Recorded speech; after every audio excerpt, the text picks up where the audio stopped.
Ebirah, Horror of the Deep, also known as Godzilla vs. the Sea Monster for those of you who live in stateside. To start, this wasn't even considered a Godzilla in the first place. The same place as Godzilla was Kong, as a continuation of the events after Godzilla vs. King Kong back in '62. However, there was a bit of a rights issue with Turner Entertainment at the time. What was it, John Beck? Anyway, they scrapped Kong and pasted in Godzilla instead, which is really noticeable in the final cut because Godzilla having a love interest, lightning waking him up, and a pretty useless battle between him and a giant condor that was supposed to be calm. Also, they decided to make him a bit weaker in this one, considering that Kong was supposed to do what Godzilla's doing in that picture.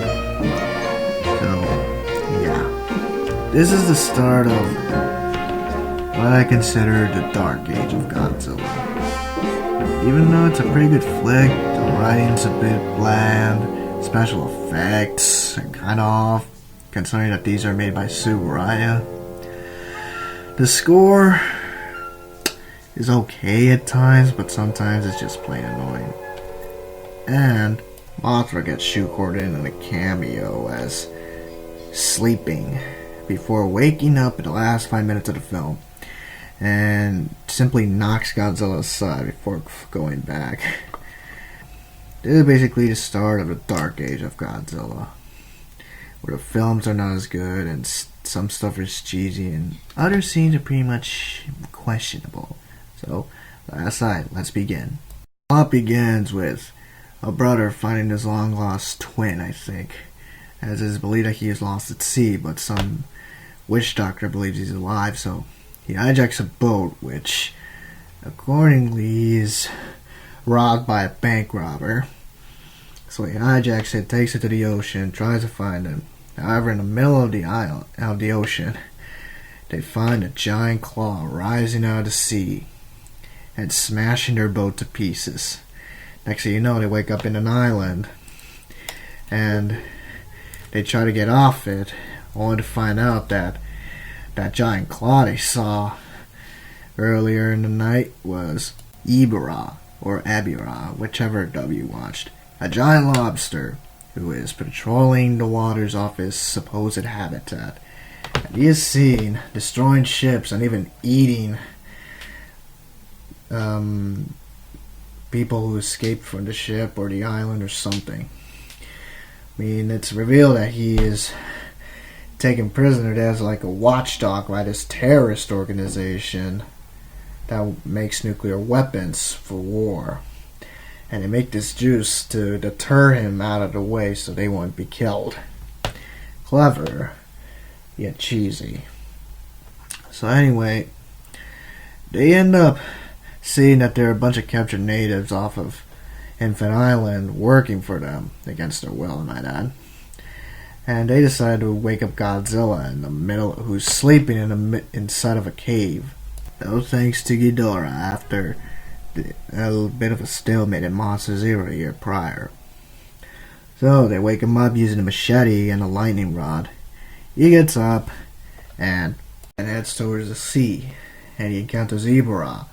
And Ebirah is kind of a bit annoying at this point and decides to challenge Godzilla for supremacy. Godzilla makes short work of him after a little game of catch and frying the lobster alive. So after that, he retreats into the island and decides to go to sleep. And what follows has gotta be one of the most pointless battles in G history. Because for one thing, you can't see most of the action. Two, it's just random. I mean, but little do people at the time knew that was only the beginning of everything cheesy and random of Godzilla.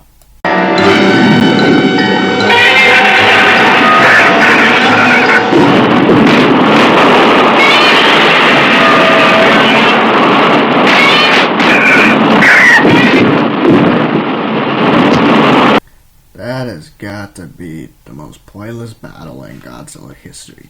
It was originally intended for Kong, but they decided to shoehorn into Godzilla at the last minute, basically. So after that little mistake was over, he decides to go trash the terrorist compound. At the same time, the guy finds his lost brother on Infant Island and tries to summon Mothra to help the islanders out. So while the islanders prepare to make their leave after seeing Godzilla and his mighty power against Ebirah, he decides to trash their compound so he can be at peace, basically. However, at the same time, Ebirah appears, wanting to settle the score with Godzilla, only to get his lobster fried once again, as Godzilla fries him again. However, he pretty much held his own this time around, as he dragged Godzilla underwater and tried to kill him in a death flip. But Godzilla got the best of him and fries him. And he takes both of his claws as trophies, I guess. Strangely enough, he doesn't kill Ebirah. Instead, he lets him retreat. Meaning he might be back sometime in the future.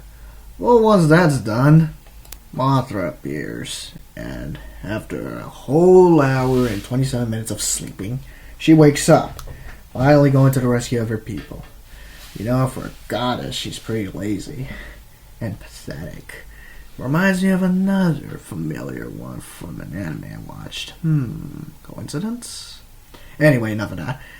So she arrives, she grabs the natives, but before that she fights Godzilla, which wasn't really a fight, as she just slapped him, and he won. And she grabs the natives and flies away. However, the people actually kind of mourn for Godzilla as he is left on the island and it's about to explode. However, Godzilla does one of the most cheesiest moments ever, jumping into the sea cannonball style. Now, I don't have a video of it because it might get taken down by Toho later. So you just gotta search it up yourself. Sorry about that. But he eventually does escape. The island blows up in a blaze of glory, and they both go their separate ways. And that's about it. It only lasts 87 minutes. Far cry from the hour and a half films of earlier. Still, it's actually not that bad for a Dark Age of Godzilla film. I mean, it could have done better with the writing and some special effects, but otherwise it's actually pretty solid. I mean, this would be the first of many films in the genre to be directed by Jun Fukuda, as he would continue to direct with Son of Godzilla, Godzilla vs. Mechagodzilla, Godzilla vs. Gigan, Godzilla vs. Megalon, you name it. And also, this would be the first of many films that Masaru Sato would score in the latter half of the Showa era, continuing up to Godzilla vs. Mechagodzilla. And with Eiji Tsuburaya at special effects, it's actually not that bad. I mean, some effects were genuinely awesome, like that scene where that giant claw appears out in the ocean. Others just look awful. Yeah, I do not need to mention it. Some of the soundtrack was actually not bad, while others just looked really ear-raping. I mean, do they really have to make another version of Mothra's song? I mean, come on, just use the original. And also, it has its fair share of cheesiness. But if you're not that serious of a G fan, you can put that aside and just enjoy the flick. Overall, it's not that bad, but then again, it's not that good either. I mean, it still beats other notorious entries in the franchise later in the 60s. Hint, Godzilla's Revenge. Huh, you didn't ever say that. But yeah, anyway, it's a good monster flick. If you don't mind the cheesiness, it's pretty good. Watch it. But overall, it might be best to skip this one, unless it's summer.